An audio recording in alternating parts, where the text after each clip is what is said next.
The Auditor General, Daniel Domelovo, says the war against corruption will be difficult to fight as long as countries accommodate stolen wealth of individuals from other countries. According to him, countries, especially the developed ones, should report proceeds of corruption that come into their countries. Mr. Domelovo spoke to JoyNews at the end of the 18th International Anti-Corruption Conference in Copenhagen, in Denmark.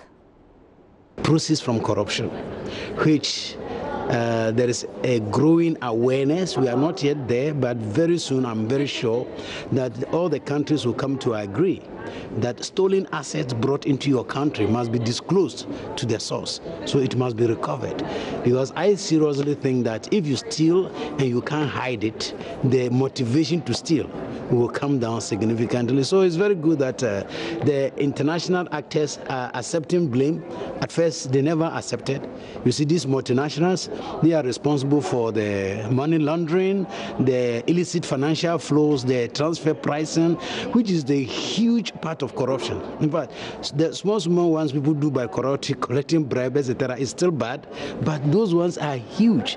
If you are able to reduce those ones, I think Africa will be able to grow faster than what it is. So it's heartwarming that different actors and different players from within government, from civil society and others have all come to the realization that we have to work together.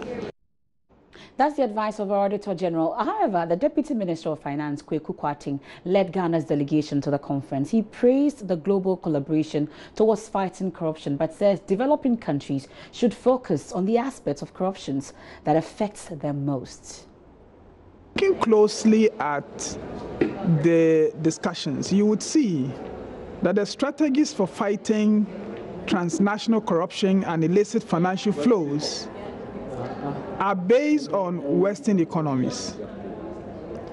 And therefore, even though Ghana will be required to comply with some of these standards, the reality is that you would end up complying with standards that improves a certain global environment against some kind of global corruption, but it will not deal with your local problems.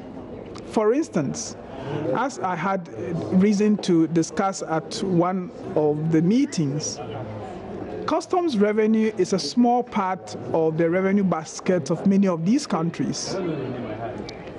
But customs revenue is 40% of Ghana's revenue basket.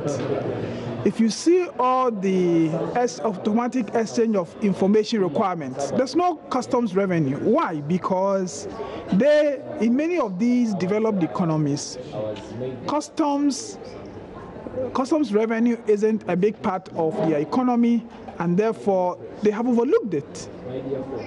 So those of us from economies where customs revenues are important should alert them that if you are imposing cost on me to comply with other provisions that seem to serve the purposes of your economies and your societies, then there's a need that in defining those global standards, we look at those that are important to us as well.